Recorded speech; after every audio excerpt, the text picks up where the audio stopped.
Hello, hello, JJ DiGeronimo here, and I am with Lori Reese Spivey today. And I am so excited to discuss her journey because it represents what we see a lot here on the podcast Together We Seek, the evolution of the soul through a series of steps, interactions, and sometimes events.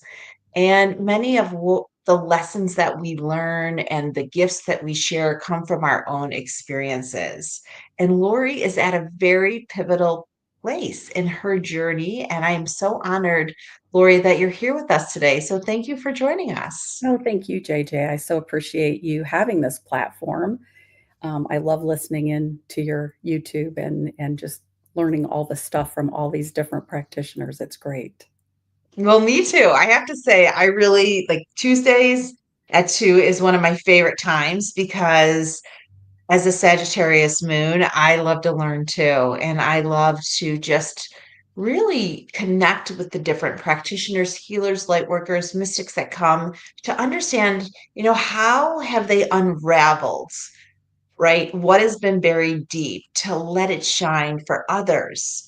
And I know you do such amazing work. And, we titled this one specifically The Unstorying, which I don't think I would have known what unstoring is even well, maybe 5, 6 years ago. But unstoring has been a very big thread for me over the last 4 or 5 years as I start to really work to clear out my vessel and illuminate my life. So, healing through the unstorying, Lori, is, where we landed. So, can you tell people a little bit about what unstorying means? Absolutely. We experience different events in life, and they come in waves. Sometimes they happen every day, sometimes, and they can be benign. They can be a bit more impactful, and it's sometimes very traumatic.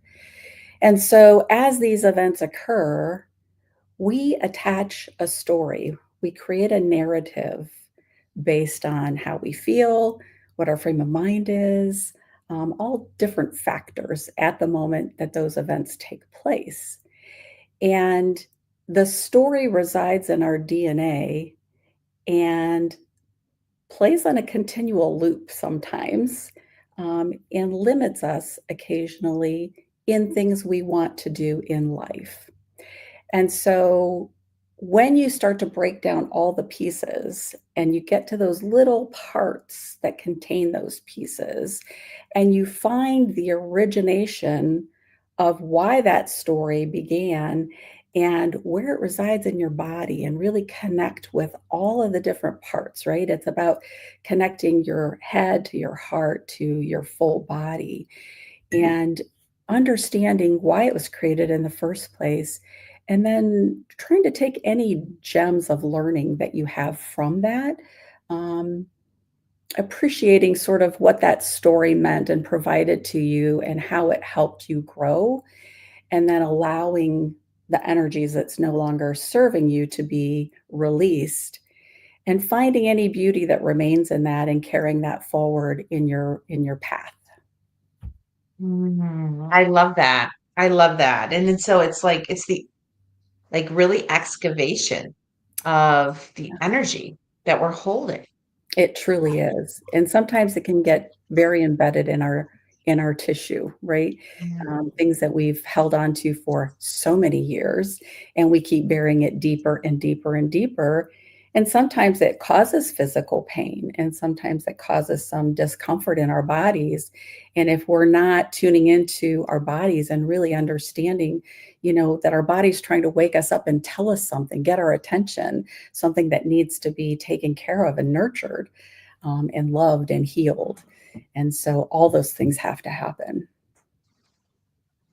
I know this really intimately because I have been told many times I have to get a hip surgery, and I just have refused to do it because I know that the energy, as you say, right? Like if you don't deal with it, you're gonna have to, it's gonna turn into a disease or into a pain that you need to work through. And Mhm. I just have not wanted to get this hip replacement because I believe that it is energy that is stored in my hips. And I have been working diligently on working through that energy, and it's layered. It is layered, yeah. I find that most everybody I work with, and just based on my own experience, like there's many, many layers. And you really have to peel back the onion and get to the very center of it to start to completely start, well, not completely, but you're going to start healing. And it's going to be in bits, right? And I don't think it's something that you ever completely do. I still find today, after 15 years, that there are times when I'm working with a client and something bubbles up, and I'm like, oh, that's interesting that I'm still feeling that, right? So there's sometimes things are brought to your awareness that you think have been completely healed, but it still bubbles up every once in a while. I think as a reminder, like, yes, you too had this, and there's hope for this other person that they can work through it, but it does tend to bubble up occasionally. Yes, it sure does. It sure does. And as we get older, it seems like it bubbles up more often, things. But, we don't usually just wake up and like, I'm going to work on my stories today. Like you said, it comes through pain, it comes through other situations. So how did this work of unstorying come forward for you? Mm. So I had been involved in an accident and had been diagnosed with a traumatic brain injury. And at the time, I had been working for the Attorney General's office, and I had only been there a short time, had no short term disability available to me yet, and um, had always come from a place of being anti dependent. I had to prove to the world I could do it all on my own, right? And so, what I found is when I had this brain injury, I was unable to work for quite some time. And these people that I barely knew gifted me with PTO that allowed me to stay home, receive full pay, and heal. And it was such a humbling beginning for my journey. Um, that I sat in gratitude in the complete dark because I couldn't tolerate any stimulation. But that's where the journey began. It was starting to break me down in order to allow me to accept gifts, um, wisdom, of the ability to start breaking things down and really healing. And so that started it. And then I started with meditation and really just getting connected with my body. I was in a lot of pain and I was trying to feel it all and appreciate the fact that I was still here and still alive and still able to, be part of this journey of life. And so that's where it started. Um, and I found that after about a year, Western medicine announced me as good as I was going to get and said that I, was not going to be the high functioning individual I had once been. And my boss, Randy, at the Attorney General, said, "Hey, I've been working with this energy practitioner. Would you be interested?" And I thought, well, I've got nothing to lose. And so I went to the energy practitioner, and after 2 sessions, I was off all the medications for my frontal lobe, and my brain fog had started to lift, and my brain function was starting to return. So it was very transformative at that point, and I needed to understand what this energy was all about. Well, that is quite a miraculous story. I have several people that have had brain injuries that are part of the community Together We Seek. And it's really transformational, as you have said, because it really forces you to release and let go. It does. Yeah. But it's also very difficult. So, I just want to kind of acknowledge all the work that you've had to do to come to this point because allowing yourself to receive and also allowing yourself to explore are really powerful tools. And it seems to me with the offerings that you really help others on their healing journey now is so instrumental that you had to go through the hard work, the releasing, the letting go, and the initiation of bringing the energy in and kind of clearing out. I can understand why you're so powerful because you've had to do it at such a level. So how has that brought you to the work that you do today? Well, Initially, when I started exploring all things energy, I wanted to experience everything. So I did 6 weeks of Qigong and I did pranic healing and I did horse divination and I tried all these different modalities. And Reiki was one of those components that really felt like home to me. And it felt like something that was nurturing for the person receiving it. And so I studied Reiki and became certified in that, and really found that it was a very natural thing for me to gravitate towards in our classes. Even I was able to recognize that there was the ability to help people immediately. And as I was sort of working with my clients, realized that in combining reflexology with Reiki, once you could clear as much energy from the client as possible, then you could really help support all of the energy that was released through the pressure points and provide reflexology. And so I went back to school and studied reflexology and then started combining the two. And then I was introduced to the Akashic world, and I thought, oh my gosh, this is fabulous. And so I started studying the Akashic realm, and it took about 18 months to get certified. And once I did, I thought, this is a holistic practice now. I can really help serve women and serve them in body, mind, and spirit, and have something that will help them fully heal the energy and balance everything in their body and provide them potentially with guidance or answers that they're looking for at the same time. Incredible. I love the triangulation of it, Mm, right? The touch, the energy, the Akashic, where you're not only tapping into this particular moment, but you're tapping into lifetimes and how that energy may still be buried within us. absolutely. And I bet the women that you're helping, the releases must be incredible. Yes. And I've started combining, bringing in the Akashic to Reiki. And so that has amplified the client's experiences. Um, and I think beyond that, the benefits that they will receive from the clearings that the record keepers are able to provide, as well as any messaging that comes through from them during the session, it just really helps the clients in such a more moving and deep way for them to heal. I love that. And I know you have an upcoming retreat. Yes. So May 2nd, 3rd, and 4th in Cleveland Heights, hosting a Becoming Unstoried. And so much of my journey is poured into this retreat. It's a completely immersive retreat. We start Friday night and we will end Sunday afternoon.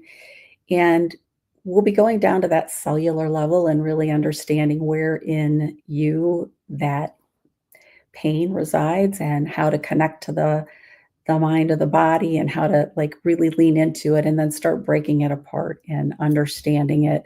And we have a lot of great supportive things we're going to do over the weekend as well. So we're going to do a native fire ceremony. We're going to do sound bath. We're going to do some Reiki. We're going to do a nature walk. We have a lot of great things planned for the weekend. And we do have a couple spots still open. So if people want to connect and find out more about that, they can look at the links below and connect with me. That sounds fabulous, fabulous. But for someone who doesn't know what you mean by getting into the cellular level, because right away you're like, ooh, what does that mean? Tell me what that means. Yes. So when we limit our own beliefs or when we have these narratives that we create, we do tend to store that energy. And the energy can get stuck in our bodies and can actually cause the epigenetics in our body to transform and create some discomfort, disease, different things like that. A lot of autoimmune issues are, you know, there's no systemic rationale behind it. Your body's turning on itself. And oftentimes it can be traced back to events that have happened. And as we heal from those things, we can actually, in some cases, reverse things. I'm not a medical professional, nor do I, pretend to be one, but I do know, based on my own circumstances, that medical things that I had been told I had, I was able to overcome. So we're going to look at that cellular level briefly, just to find out where in your body that you might be storing things, and giving you the tools that you can take back with you and really understand how to incorporate them on your own wellness journey.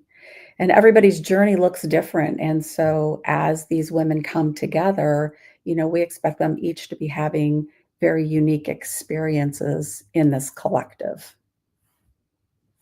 Don't we? Don't we have such unique experiences? Mm. Yet, so many of us are tired, we're worn out. We know there's something better for us, but we often don't know how to achieve it. And I am a huge proponent of scheduling that time away from your schedule, away from being in charge, away from managing other people's things and making sure that they're taken care of. And I think when you choose that you have gotten to a point where you're like, I need more, this is enough, I need to have a break, whatever those come to mind for you, those sayings, scheduling these retreats for 2, 3 days can be incredibly powerful because it gives you dedicated space to dive deep and to get to places that are hard to get to on your own. Mm. And so I'm a huge proponent of going to retreats and working with practitioners and really benefiting from the schedules that you put together that allow people to come in carefree, but allow you to do the work in a safe space that really gives you the container Yes. to cultivate a shift. I completely agree, and it was based on my own experiences with Yeah. retreats that, I found how beneficial it truly can be. And I think for us as women, we oftentimes pour into our children, our jobs, our spouses, whatever the case may be, and we don't invest in ourselves. And if you don't take care of yourself, how are you going to take care of everything else, right? It's like the people on airlines say, put your mask on first and get oxygen going before you try to help somebody. But yet we don't put that into practicality in everyday life. And so, for any woman, whether they think they have limiting beliefs or not, if you're not living in your full potential, if you feel like you have something holding you back from being who you truly are meant to be and what you fully want to accomplish in this lifetime, the retreat really is something that's going to benefit you. Yes, and so many people in the comments are like, "Yes, yes." I think Sandra's like, "Yes, you have to make this time for yourself." And as you say on your website, which I love, if you don't take care of your wellness, then you'll be forced to take care of your illness. And I don't think I can go that enough that like if you are at a point where you know you are ready or you feel like you've had enough or you just are yearning for something else, you have to listen to that intuition Mm. because it's guiding you to discover, to self-discover. And if you don't, as you say, Lori, like it will happen one way or another, and you're going to have to go through the transformation. Absolutely. Yeah. I love this and I love your work. I feel like the fact that you do reflexology, Akashic, and Reiki are three such powerful energy practices that not only like make you feel physically good, but they spiritually um, release and awaken what is possible. Absolutely. Yes, that's a great way to describe it. And Mm. oftentimes that's what happens in sessions too. You can just see things connecting for a client and they find that spark. Mm. Well, I'm a huge believer in turning to others to help you turn your frequency up because oftentimes we are buried in our stories and we don't know how to get out from underneath them. And so having people like you, humans like you on the planet right now to unstory us, to get those stories out that have been buried in our shoulder or our hip or our left foot. If you have deep pain like that, that is a sign that you are burying your stories. Absolutely, it is. And there is help. And there is help. We can help with that. So, Well, I could not be more thrilled, Lori, you're here. So your links are below. Your retreat is in a few weeks, but what is on the horizon for you in 2025? well, I do have some exciting new offerings coming out in June. And I don't want to give any teasers at this point because it's going to be a pretty exciting new offering that I don't think anybody else in this area, especially, has been doing. So I just did an intensive retreat for the Akashic realm. I'm working to get a little bit more schooling in around that. And so, yeah, just some exciting things and definitely more retreats on the horizon. And just looking forward to working with as many other people in this collective as possible. Well, it's so exciting to have you on Together We Seek podcast. The retreat link is below. I will list it again after our video. And I hope that if this is reaching out to you, if you've heard this, if you're thinking, should I go? At least reach out to Lori and just start a conversation. She's going to be having more events. So, if not this one, then the next one, because I feel like there are no accidents and there's no accident that you're hearing this. Yeah. Thank you so much, JJ. I appreciate that. Well, thank you, Lori, and I look forward to working with you here and many other places. It's such a joy, and I just appreciate you sharing your gifts, your story, and your lessons. Thank you so much. Well, with that, we'll see you next time. Thank you so much for joining us. Have a lovely day.